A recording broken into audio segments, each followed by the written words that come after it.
Amén.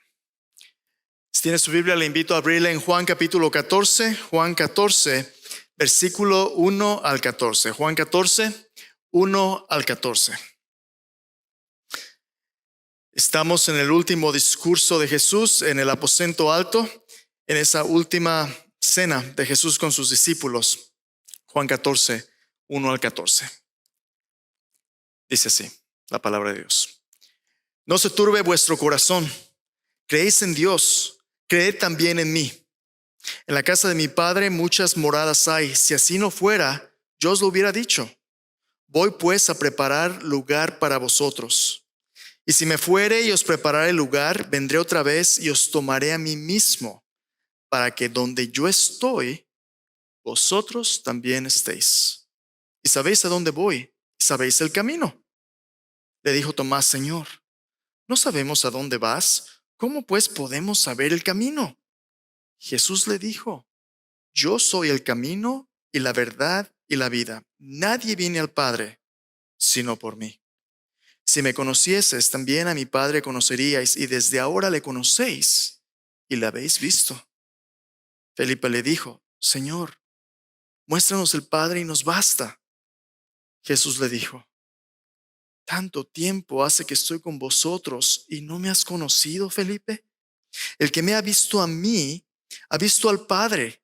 ¿Cómo pues dices tú, muéstranos el Padre? ¿No crees que yo soy en el Padre y el Padre en mí? Las palabras que yo os hablo no las hablo por mi propia cuenta, sino que el Padre que mora en mí, Él hace las obras. Creedme que yo soy en el Padre y el Padre en mí. De otra manera, creedme por las mismas obras. De cierto os digo, el que cree en mí, las obras que yo hago, Él hará también, y aún mayores hará, porque yo voy al Padre. Todo lo que pidieres al Padre en mi nombre lo haré, para que el Padre sea glorificado en el Hijo. Si algo pidiereis en mi nombre, yo lo haré. No se turbe vuestro corazón. No se turbe vuestro corazón. No se preocupen. No estén en ansiosa inquietud. No tengan miedo. No se turbe vuestro corazón. Esa palabra para turbarse el corazón es la palabra que significa agitarse. Esa palabra que significa sacudir violentamente, quitarle la paz. A veces esa palabra en el Nuevo Testamento se usa para describir el comportamiento de una turba de gente, de una multitud de gente incontrolable. A veces así nos sentimos, ¿no? En la noche cuando te acuestas, empiezas a pensar acerca de tu día y empiezas a reflexionar en las cosas que hiciste y las que no pudiste hacer. Empiezas a pensar si tuviste conflicto con alguien, o si te peleaste con la esposa o el esposo, o si un hijo, o si tienes algún problema económico. Ahí empiezas a pensar en lo que va a pasar si no consigues el dinero para la renta. Ahí empiezas a pensar qué va a pasar si no consigues el trabajo pronto. ¿Qué va a pasar cuando lo que estás tratando de hacer no funcione? Y si empiezas a darle vuelta a la imaginación, empieza a preocuparte por todo tipo de escenarios. Y si el dolorcito que tienes, que no sabes qué es, si fuera algo peor, ¿qué pudiera ser? Y los temores empiezan a llenar tu mente y se te va el sueño y empiezas a preocuparte. Y luego te sube la presión, ¿verdad? Y luego no se turbe vuestro corazón. ¿Qué tal cuando ves las noticias? Puras cosas buenas, ¿verdad? Las noticias llenas de tragedias. Por todos lados vivimos en un mundo alarmista donde todo está mal. Ahí viene el cambio del clima, ¿verdad? El global warming, el climate change. Por un lado, los huracanes y las lluvias torrenciales que están inundando, y por otro lado, la sequía en otros lados, que no hay agua y los ganados están muriendo. Puros desastres. Las guerras. los pleitos, las balaceras. Y tú te preguntas, ¿y mis niños estarán seguros en la escuela? ¿En mi vecindario? ¿Cerré la puerta en la noche o no la cerré? ¿Apagué la estufa cuando salí de la casa? ¿Se me olvidó cerrar el garage? ¡Ah! No se turbe vuestro corazón. En este mundo hay bastante de qué preocuparse. Pero en este pasaje, Jesús le dice a sus discípulos que Él entiende precisamente por lo que está pasando y Él tiene algo mejor para ellos. De hecho, un par de veces en el capítulo 13, las semanas pasadas, hablamos acerca de cómo este es un tiempo crucial en el ministerio de Jesús con sus discípulos, un tiempo donde el corazón mismo de Jesús dice, se turbó. Jesús está agitado porque en unas cuantas horas después de esta cena, Jesús va a salir a enfrentar la cruz. Y allí en la cruz Jesús va a beber la copa de ira por nuestros pecados, que le va a llevar a confrontar a la muerte misma. Y allí en la cruz Jesús va a decir palabras tales como, Dios mío, ¿por qué me has desamparado? Salmo 22. Allí en la cruz Jesús se va a sentir solo y desamparado. Ahí en la cruz, Jesús, como el salmista en el Salmo 40, va a enfrentar la muerte y la oscuridad. El salmista en el Salmo 40 dice, pacientemente esperé a Jehová. Se inclinó a mí, oyó mi clamor, me hizo sacar del pozo de la desesperación, del lodo cenagoso. Puso mis pies sobre peña, enderezó mis pasos. Puso luego un canto nuevo en mi boca, alabanza a nuestro Dios. Verán esto muchos y temerán y confiarán en Jehová. Jesús sabe que su enfrentamiento con la cruz va a traer el nuevo día de la resurrección. La resurrección no está lejos de la cruz, pero tiene que pasar por la cruz. Y sí va a haber dolor, sí va a haber soledad, sí va a haber muerte, pero Jesús tiene algo mejor para ellos, porque lo mejor está por venir. Y Jesús quiere hablar al corazón de sus discípulos, porque los discípulos viven en el mundo donde todo es escasez, donde todo es preocupación. Mira, incluso las buenas intenciones de la filosofía del mundo te dicen cosas que suenan bien, pero están mal. Cosas como, tú tienes que vivir tu vida como si hoy fuese el último día de tu vida. Vive al máximo, ¿verdad? Y tú te pones a pensar, hoy si hoy fuera el último día de mi vida, ¿qué haría yo? Uy, pues todo lo que siempre he querido, ¿verdad? Disfrutar, estar con mi familia, comer bien, hacer ejercicio. Y me doy cuenta que lo que yo quiero hacer, que lo que yo anhelo, no alcanza en este día. ¿Y sabes qué empieza a pasar? Me empiezo a desesperar y me empiezo a volver una persona ansiosa. Y luego hay todo tipo de filosofías, ¿verdad? Haz lo que te da la gana, dale vuela a la hilacha. ¿Por qué? Porque you only live once, YOLO. Solo se vive una vez, así que haz lo que te dé tu gana, ¿verdad? Vive aquí, el ahora, tu momento. ¿Quién sabe si después tengas otra oportunidad? Y la gente empieza a hacer todo tipo de tonterías, especialmente cuando entramos a la etapa media de nuestra vida, ¿verdad? Los 45, donde ya no tenemos 20, donde ya nuestro cuerpo está cambiando y empieza a pensar, ay, viene lo inevitable. Mira, este pasaje es famoso por leerse y predicarse en funerales, cuando ya la persona está muerta y cuando estamos tratando de consolar a los que están ahí y la gente, bueno, ya está bien, ya está con Dios. Ahora sigo preocupándome aquí por mi cosa, ¿verdad? Jesús quiere que sus discípulos entiendan que en un mundo de escasez, en un mundo de corazones turbados y preocupados, en un mundo de corazones temerosos, Él es la provisión y Él es la solución para nuestros temores más profundos. Y que Jesús, para poder crecer estos discípulos y convertirlos en multiplicadores de discípulos que den vida a otros, primero tiene que hablar a su corazón y reemplazar sus temores con una fe auténtica en lo que Jesús va a conseguir para ellos, la vida eterna. El día de hoy, antes de continuar viendo lo que Jesús hizo con sus discípulos, antes de hablar de las grandes cosas que ellos van a hacer después en su nombre, Jesús quiere que hagamos una pausa y que examinemos lo que hay en nuestro corazón. ¿A qué le tienes miedo? ¿Qué te quita el sueño? ¿Qué te preocupa? ¿Qué te da ansiedad? Allí en tus temores más profundos es donde Cristo quiere encontrarse contigo y darte su provisión. Pues la pregunta de hoy es esta.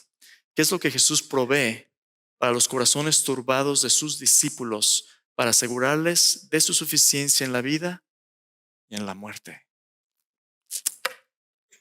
A ninguno de nosotros nos gusta pensar en lo inevitable, en nuestra muerte.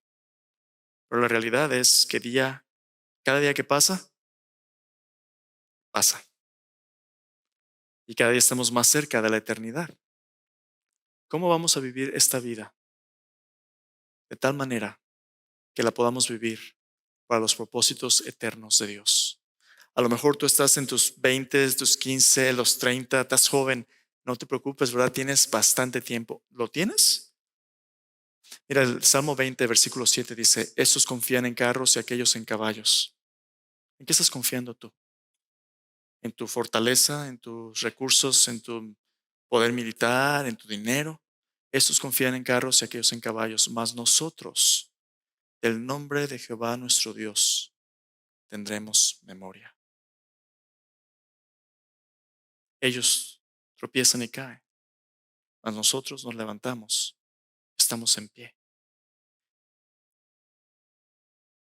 Aquello en lo que pones tu confianza es revelado cuando estás en aprietos o enfrentas los problemas más difíciles de tu vida. ¿En qué estás fundamentando tu vida? Porque si no es en Jesús y en su provisión, puedes tener graneros llenos, puedes tener gran prosperidad, pero a la luz de la eternidad eso es insuficiente. Solo Jesús puede darte lo que necesitas para esta vida y para toda la eternidad. Vamos a hablar de esa provisión el día de hoy, cómo Jesús es suficiente en la vida y en la muerte. La provisión que Jesús tiene para el corazón turbado de los discípulos quiere hacer dos cosas. Primero, quiere darles seguridad, certeza de la eternidad. Y segundo, como vamos a ver en unos momentos, Jesús quiere confrontar la mentalidad de escasez en la que vivimos con esa provisión eterna para decirnos que Él es suficiente no solamente para nuestra muerte, sino para nuestra vida también. Jesús quiere darles la certeza de su seguridad eterna. Cristo es suficiente cuando enfrentamos la muerte y el fin de este siglo. Mira de nuevo los versículos. Versículo 1 al 3 dice, no se turbe vuestro corazón, por cierto. Esta no es una sugerencia. Este es un mandamiento. Este es un imperativo. Lo que Jesús quiere que los discípulos entiendan es que en este mundo la aflicción, el sufrimiento, la preocupación es imposible de evadirse. En este mundo va a haber aflicción, va a haber preocupación, va a haber todo tipo de dardos que el enemigo te va a lanzar como flechas de fuego, que tú vas a tener que confrontar y defenderte con el escudo de la fe. Tú eres el blanco del enemigo y tu corazón es el centro de tu ser. En la Biblia el corazón es una imagen por el centro de quién eres tú, tu voluntad, tus pensamientos, tus planes, tu identidad, tu conciencia. El Antiguo Testamento dice, sobre toda cosa guardada, guarda tu corazón, porque de él mana la vida. Es el centro de tu ser con el cual te relacionas con Dios. Y Jesús le dice a sus discípulos que en el centro de quien ellos son tienen que tener cuidado de no dejar que cualquier cosa entre que los ponga en turbación, en miedo, en angustia. Jesús dice, no se turbe vuestro corazón, no lo permitan. Este es un acto de tu voluntad. Tú y yo tenemos que resistir la tendencia de este mundo. Escúchame bien. Este mundo hace dinero a través de nuestras preocupaciones. ¿Lo has notado en tu smartphone? Tú te metes y estás viendo como si nada, ¿verdad? Y de repente, los anuncios que salen en todo social media, en todos los medios. Oye, me salió este anuncio. Ni siquiera lo busqué, nomás estaba, pero tienes una Alexa, ¿verdad? Alexa siempre está escuchándote, siempre. Las conversaciones que tienes con tu esposo, con tus hijos, a lo mejor hasta cuando estás orando. Si estás orando en voz alta, ¿verdad? Alexa está escuchando. Y de repente ahí viene el marketing de algo que tú estabas buscando y mira, apenas estaba hablando de esto. ¿O te ha pasado que a veces tu teléfono te contesta sin que tú le digas que te conteste? El otro día estaba en una junta y empezó a hablar, a ver, espera tantito, casi exorcizar a Siri, ¿verdad? Este mundo ha creado mecanismos que promueven nuestra adicción al consumo de información. Es tan difícil poner tu teléfono en paz porque nuestro cerebro tiene todo tipo de dependencias químicas ahora del clic, como los ratones en experimento, que les dan recompensa y condiciona su comportamiento. Así somos con el teléfono. Y muchos de nosotros, lo que esto produce es ansiedad, preocupación.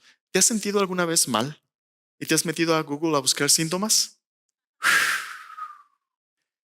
Habla de preocuparte, ¿verdad? Te van a decir todo tipo de enfermedades y tú empiezas a pensar, ¿y si yo tengo esta? Preocupación sobre preocupación. Pero Jesús dice, no se turbe vuestro corazón. ¿Por qué? Porque mira lo que dice ahí. Porque ustedes creen en Dios.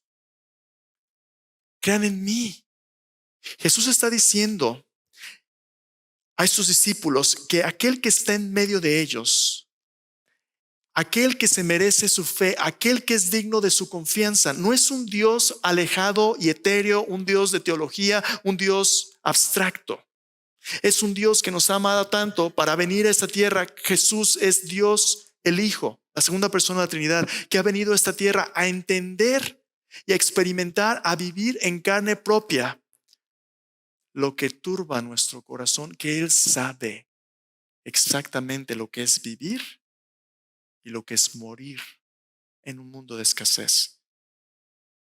Y donde la escasez no es la última palabra, donde la muerte, la privación de la vida no es la última palabra. Jesús ha venido a darnos una vida que Él solo puede darnos. Por eso nos dice, ustedes creen en Dios, ¿verdad? Pues creen en mí. Cuando tú crees en Jesús no significa que crees en un Dios más pequeño, significa que cuando tú crees en Jesús, crees en la plenitud de quién es Dios. Ustedes creen en Dios, creen en mí. Jesús es la manifestación de todos nuestros anhelos en la provisión de Dios. Jesús es Dios. Todo lo que tú y yo anhelamos está plenamente presente en Él, porque Juan capítulo 1 nos dice, en Él estaba la vida. La vida era la luz de los hombres.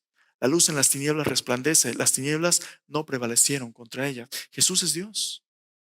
Y Jesús les dice, no tengan miedo. En lugar de ellos, confíen en mí. Crean en mí. Fe, Hebreos capítulo 11, versículo 1 nos dice, es pues la fe, la certeza de lo que se espera, la convicción de lo que no se ve. Certeza y convicción son actitudes del corazón que se desarrollan cuando nos relacionamos con alguien que es digno de nuestra confianza. Cuando nosotros sabemos que lo prometido es cierto por aquel que lo promete. Al conocer a Jesús, tú te vas a dar cuenta que Él sabe lo que más necesitas y Él tiene suficiente para darte. Y mira, es lo que dice ahí en el versículo 2. Dice, en la casa de mi Padre muchas moradas hay. Si así no fuera, yo os lo hubiera dicho. Voy pues a preparar lugar para vosotros. Jesús les acaba de decir a los discípulos, a donde yo voy, ustedes no pueden venir ahora, pero van a seguirme después. ¿A dónde va Jesús? Bueno, Jesús va a morir a la cruz y después va a ascender al cielo, de donde un día Jesús va a regresar a juzgar a los vivos, a los muertos y a traer su reino. Jesús está hablando de dos cosas que los teólogos llaman normalmente nuestra escatología. Escatología es la doctrina de las últimas cosas. Todos nosotros tenemos una escatología personal, tenemos un fin personal. Y la humanidad y la historia entera tiene un fin cósmico. Un clímax de esta historia es una escatología general. En lo personal, ¿sabes qué está en tus últimas cosas? Nos guste o no. Si Jesús no regresa antes, ¿sabes qué nos va a pasar, verdad? Vamos a morir. Unos más pronto, unos más tarde. Mi pregunta, difícil, pero necesaria es, ¿estás preparado? Michael Card, uno de mis cantantes cristianos favoritos, es un cantante que escribe canciones bíblicas de alabanza, pero todas sus canciones son un reflejo de pasajes bíblicos. Y él fue discipulado por un pastor muy querido de él. Y en sus últimos días, el pastor estaba enfermo y le dijo a Michael Card, le dijo, Mike, en mi vida he tratado de enseñarte cómo vive un cristiano. Lo último que yo voy a compartirte ahora es cómo muere un cristiano.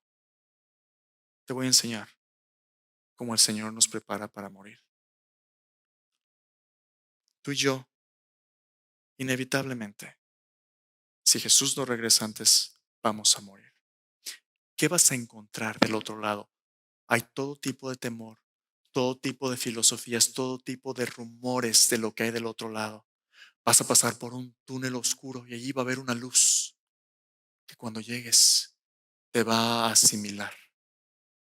¿Y qué pasa después? No, pues no sé. Solo es que hay luz. ¿Sabes qué? Jesús tiene algo mucho mejor para ti que decirte. En la filosofía, mentalidad popular, de la religión popular, es que esas son las ánimas benditas del purgatorio. Las ánimas andan vagando aquí, entre nosotros, esperando que alguien los libere de su pena. Por eso, ¿se te aparece un ánima? Pregúntale qué es lo que necesita para que sea liberada. Hebreos nos dice que está establecido para los hombres que mueren una sola vez y después de esto el juicio. No, las ánimas no se te van a aparecer. Oye, pero es que me dijo, y es que tuve un sueño. Tú puedes decidir si tu experiencia va a gobernar lo que crees o si la palabra de Dios va a gobernar lo que crees, pero no ambas. Está establecido para los hombres que mueren una sola vez después de esto el juicio. Los demonios pueden hacer trucos muy interesantes, pero mira lo que Jesús les ofrece a sus discípulos. Jesús dice allí en el versículo 3, si me fuere y os preparare un lugar, vendré otra vez y os tomaré a mí mismo, para que donde yo estoy, vosotros también estéis. Jesús empezó a hablarles a los discípulos de la esperanza que está del otro lado de nuestra muerte. Jesús iba a enfrentar la muerte. Si hay alguien que sabe lo que se siente morir y volver a vivir, ese es Jesús.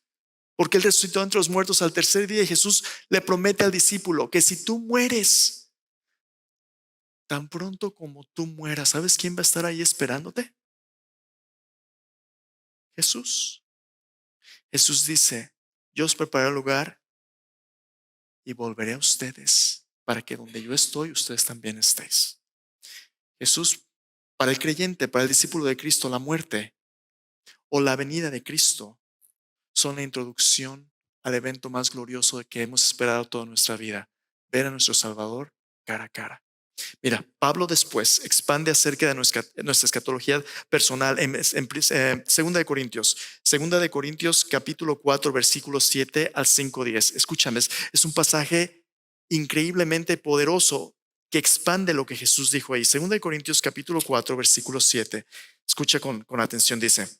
Pero tenemos este tesoro en vasos de barro para que la excelencia del poder sea de Dios y no de nosotros, que estamos atribulados en todo, mas no angustiados, en apuros, mas no desesperados, perseguidos, mas no desamparados, derribados, pero no destruidos, llevando en el cuerpo siempre por todas partes la muerte de Jesús, para que también la vida de Jesús se manifieste en nuestros cuerpos. Porque nosotros que vivimos siempre estamos entregados a muerte por causa de Jesús, para que también la vida de Jesús se manifieste en nuestra carne mortal. De manera que la muerte actúa en nosotros y en nosotros la vida. Pero teniendo el mismo espíritu de fe, conforme a lo que está escrito, creí por lo cual hablé. Nosotros también creemos, por lo cual también hablamos, sabiendo que el que resucitó al Señor Jesús, a nosotros también nos resucitará con Jesús y nos presentará juntamente con vosotros. Porque todas estas cosas padecemos por amor a vosotros, para que abundando la gracia por medio de muchos, la acción de gracias sobreabunde para la gloria de Dios. Por tanto, no desmayamos. Antes, aunque nuestro hombre exterior se va desgastando, el interior no obstante se renueva de día en día. Porque esta leve tribulación momentánea produce en nosotros un cada vez más excelente y eterno peso de gloria. No mirando nosotros las cosas que se ven, sino las que no se ven. Pues las cosas que se ven son temporales, pero las que no se ven son ¿qué? Eternas. Porque sabemos que si nuestra morada terrestre, este tabernáculo, se deshiciere, tenemos de Dios un edificio, una casa no hecha de manos, eterna en los cielos. Por esto también gemimos, deseando ser revestidos de aquella nuestra habitación celestial. Pero así seremos hallados vestidos y no desnudos. Porque asimismo lo que estamos en este tabernáculo gemimos con angustia, porque no quisiéramos ser desnudados sino revestidos, para que lo mortal sea absorbido por la vida. Mas el que nos hizo para esto mismo es Dios, quien nos ha dado las arras del Espíritu. Así que vivimos confiados siempre, sabiendo que entre tanto que estamos en el cuerpo estamos ausentes del Señor, porque por fe andamos, no por vista. Pero confiamos, y más quisiéramos estar ausentes del cuerpo y presentes al Señor. Por tanto, procuramos también, o ausentes o presentes, serle agradables.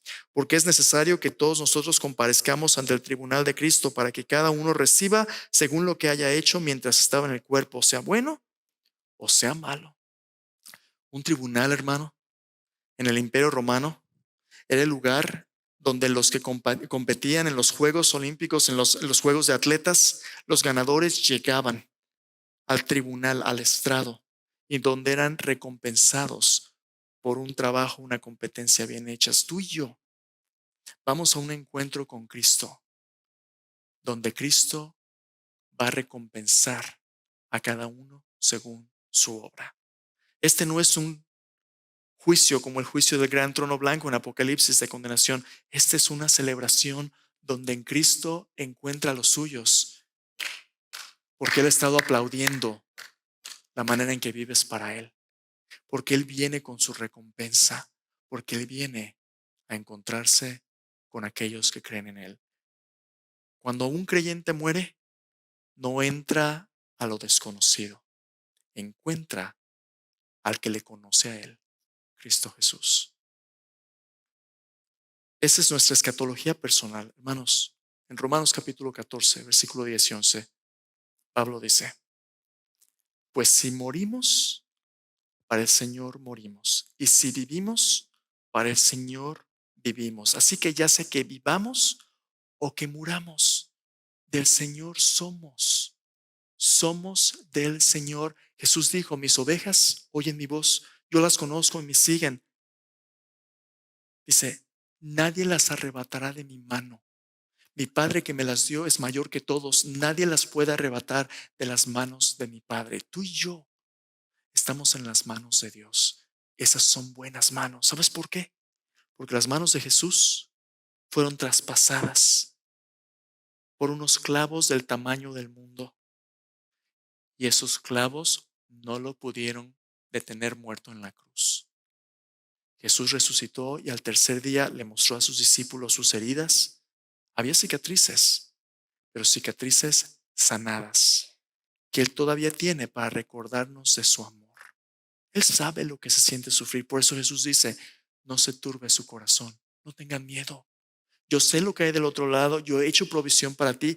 La morada de la cual habla no solamente es el cielo, no solamente es el reino que viene, es un nuevo cuerpo, como 1 Corintios 15 nos dice, un nuevo cuerpo resucitado, incorruptible, que ya no muere, no se cansa, no está en decline, un cuerpo como el suyo que va a durar por toda la eternidad en gloria, para poder estar con Él para siempre.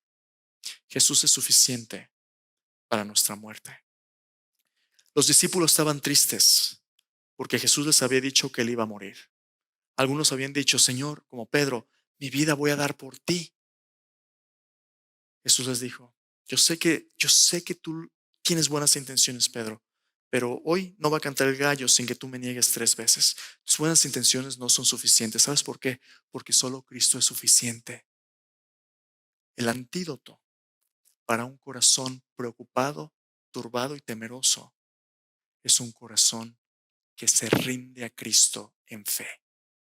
Es un corazón confiado en Cristo. ¿Y cómo se desarrolla este corazón? Jesús les dice, mira, ahí en el versículo 4, sabéis a dónde voy y sabéis el camino. Ustedes ya saben. Tomás, Le dice, Señor, no sabemos a dónde vas. ¿Cómo podemos saber el camino? La ironía de los discípulos es esta. Los discípulos ya sabían, pero ellos no sabían que ya sabían. Al pastor, ¿qué significa eso? Ellos habían estado 3 años con Jesús. Ellos habían visto a Jesús resucitar a Lázaro de entre los muertos. Ellos habían visto a Jesús convertir esos cuantos panes y peces en alimento para una multitud. Jesús tiene el poder de hacerlo. Ellos ya lo habían visto. Pero aún así su corazón estaba endurecido. Jesús les dice, versículo 6. Tomás, yo soy el camino, la verdad y la vida. Nadie viene al Padre si no es por mí. Tomás, discípulos, para que tú puedas vencer los temores de tu corazón, Jesús y nadie más, Jesús y nadie más tiene que ser el fundamento de tu seguridad eterna. No tus buenas obras, no tu religión, no el pastor tal o cual, Jesús y nada ni nadie más. Porque Él es el camino, porque Él es la verdad y Él es la vida. Si tú caminas con Él de por vida, vas a llegar al destino que Él te promete. Él no te va a engañar, Él no te va a mentir. Y el destino que Él te ofrece es vida. La vida no es algo, la vida es alguien. Y ese alguien es Jesús. Y si tú tienes a Jesús, Él te promete lo que este mundo no puede darte, vida eterna. Ahora, tú puedes decir, bueno, estas son simplemente palabras. Estas son palabras que Él ganó con su sangre en la cruz. Estas son palabras que Él ganó con su victoria sobre el sepulcro. Si alguien puede vencer a la muerte, tú tienes que creerle a esa persona. Jesús se levantó de entre los muertos al tercer día. Esto no es un cuento, este es un hecho histórico. Si no, ráscale a la historia. Hasta los romanos lo documentaron. Ráscale a la historia. Jesús venció a la muerte. Y si Jesús venció a la muerte, se merecerá Él tu confianza. Jesús les dice, ustedes conocen el camino. Yo soy el camino, la verdad y la vida. Nadie viene al Padre si no es por mí. Versículo 7, Jesús dice, si me conocieses también a mi Padre conoceríais, y desde ahora le conocéis y le habéis visto. Ustedes no saben que ya saben. Pero después de la muerte y resurrección de Cristo, ustedes, mis discípulos, van a pasar a convertirse en multiplicadores de discípulos y ustedes van a saber lo que ustedes ya saben. Ustedes se van a dar cuenta de que esto no nada más es conocimiento intelectual. Esto se va a convertir en su convicción personal y en un motor que los va a llevar a vivir para mí, vivan o mueran, como Pablo lo dijo. De hecho, esto es tan poderoso, hermanos, que es hacia donde toda la historia va. En 1 Tesalonicenses capítulo 4, versículo 13, al final del capítulo, Pablo nos dice, por tanto, os digo esto en palabras del Señor. Al final del tiempo, el Señor mismo, con trompeta, con voz del arcángel, con trompeta de Dios, descenderá del cielo. Los muertos en Cristo resucitarán primero. Luego nosotros que vivimos, los que hayamos quedado hasta la venida del Señor, seremos arrebatados juntamente con ellos para recibir al Señor en el aire. Así estaremos siempre con el Señor. Toda la historia viene a la conclusión masiva de que si morimos, vamos a encontrar a Cristo porque Cristo viene con los suyos a traer su reino en su segunda venida, a resucitar a los que han confiado en Él, después traer su reino. No hay escapatoria de la gloria de Dios. Y esa convicción, hermanos, nos dice que teniendo a Cristo, tenemos a Dios. Y teniendo a Dios no nos falta nada. Ver a Jesús es ver al Padre. Pero mira, ahora Felipe le dice, Señor, muéstranos el Padre y nos basta. ¿Qué significa eso, hermanos? Felipe le está diciendo a Jesús, Señor, sí, creemos. Hemos estado contigo, pero hazme un favor. ¿Qué tal si, para que mi corazón no se preocupe, en lugar de hablar de creer y de esta fe y de las palabras que me dices, nomás muéstranos a Dios en toda su plenitud, en toda su majestad, en toda su infinitud. Muéstranos al Padre y eso nos basta, Señor. Me imagino, ¿no? Dios ha de ser suficiente. No sabes lo que estás pidiendo, Felipe. Jesús le dice, Felipe, he estado contigo todo este tiempo y no me has conocido. ¿No te das cuenta que el Padre está en mí y yo en el Padre? ¿No te das cuenta, Felipe, que todo este tiempo he estado contigo, pero aún así tu corazón está tan endurecido que no te das cuenta que soy suficiente? Todo este tiempo has tenido a Dios caminando contigo y tú piensas que has estado solo, Felipe. En tu sufrimiento, en tu corazón endurecido, Dios siempre ha estado ahí, pero tú no te has dado cuenta. Y ahí es donde Jesús no solamente quiere asegurarles de la certeza de la eternidad, pero Jesús quiere desafiar su mentalidad de escasez temporal. Dios ha estado todo este tiempo con ellos y no se han dado cuenta de cuánto tienen. Tú has oído el dicho, ¿verdad? Nadie sabe lo que tiene hasta qué, hasta que lo ve perdido. ¿Sabes qué? El dicho de Jesús es mejor. Nadie sabe lo que tiene hasta que se da cuenta, que lo ha tenido todo.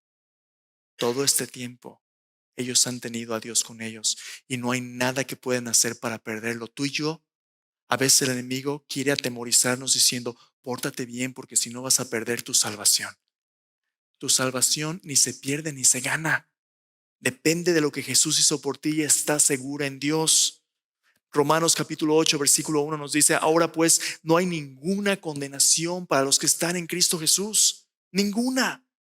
Los discípulos de Cristo viven en la libertad completa de que nuestra eternidad está asegurada en Él. Y no solamente eso, también nuestro presente.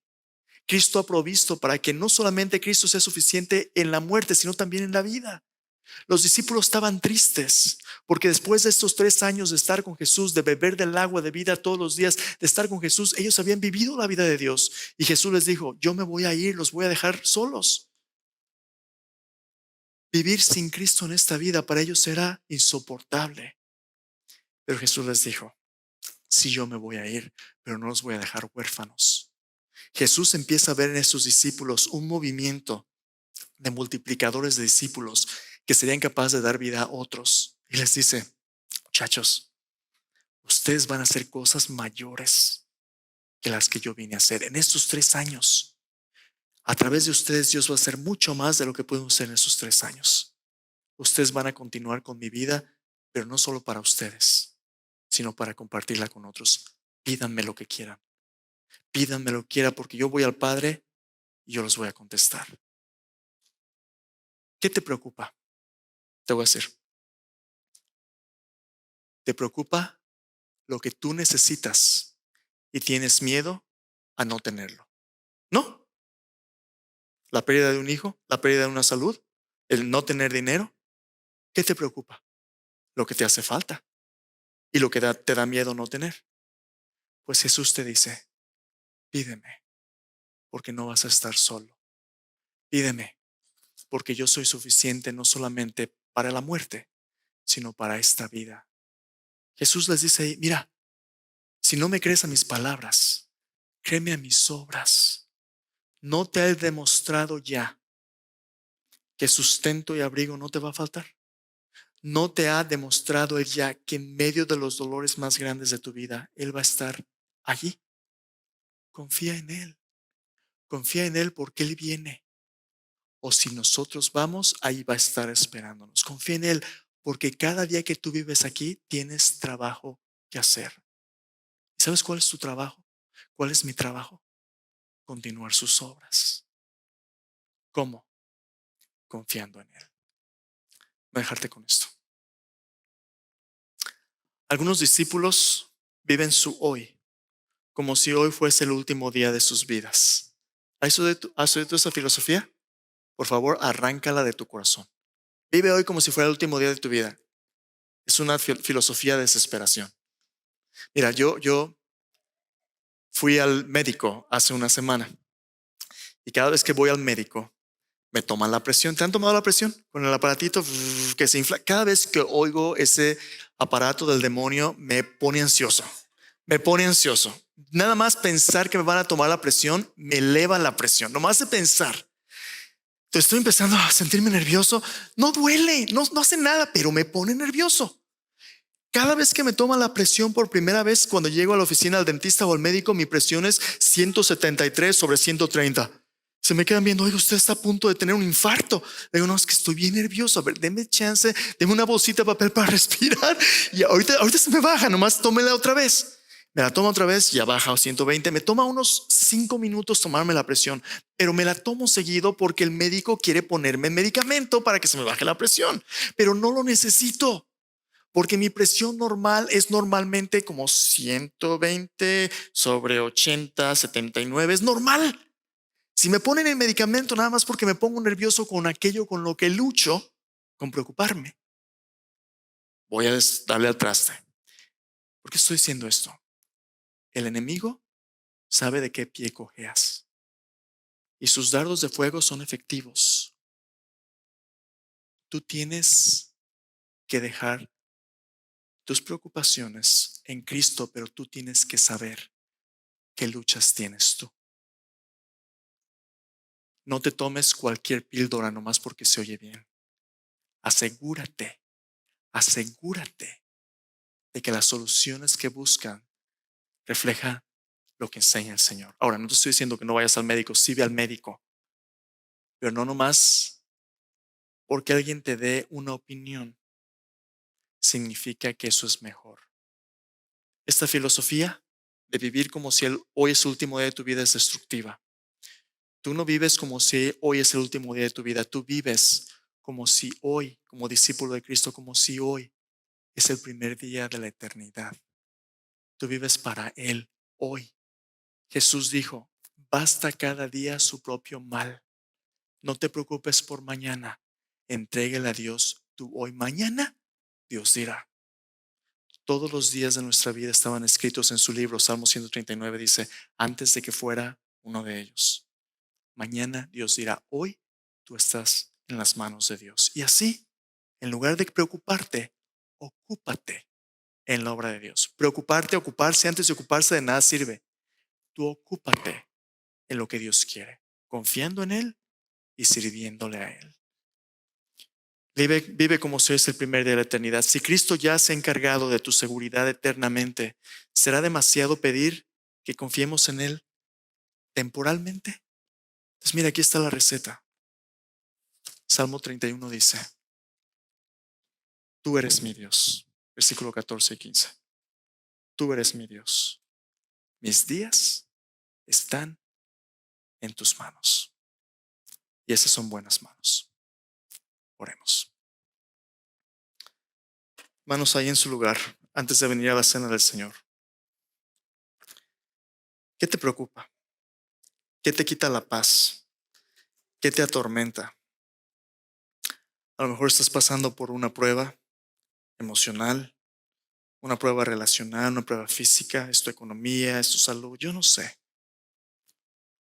Jesús quiere proveerte su presencia. Jesús no ha prometido sanar cada enfermedad. Jesús no ha prometido darte todo el dinero que tú quieres, pero sí ha prometido que en medio de cada circunstancia Él va a estar ahí. Sí, Él tiene el poder de sanarnos. Sí, muchas veces Él quiere sanarnos. Pídele que te sane a través de la medicina, a través de su poder. Pídele que te provea a través de tu trabajo milagrosamente. Pídele, pero pídele para su gloria, conforme a su voluntad. Y si Dios dice que no, se merece todavía Él tu confianza. Se merece todavía Él tu fe. Ahí ora conmigo. Dile, Señor, yo me doy cuenta que en mi corazón hay tantas preocupaciones, tantas ansiedades, tantas aflicciones que a veces, Señor, la carga emocional que llevo no me deja ver, Señor, quién eres tú. Señor Jesús, tú dijiste que en este mundo tendríamos aflicción, pero que confiáramos en ti porque tú has vencido al mundo. Señor Jesús, tú dijiste, mi paz os dejo, mi paz os doy. Yo no os la doy como el mundo la da, no se turbe vuestro corazón ni tenga miedo. Y Señor, yo hoy confieso que mi corazón tiene miedo, que mi corazón es ansioso, que mi corazón está turbado, Señor. pero que puede hallar descanso en ti, Señor. Dame tu descanso, dame tu paz, dame la fe de saber que hoy estoy en tus manos y mañana estaré en tus manos y por toda la eternidad. Y esas manos son buenas manos. Esas manos son las manos que han recibido el golpe de mi muerte y de este mundo. Esas manos son las manos que han traído sanidad y vida eterna. Así que, Señor, yo te doy mis ansiedades y yo recibo por fe tu paz, tu provisión, la seguridad de saber que estoy en tus manos, Señor. Gracias, Jesús.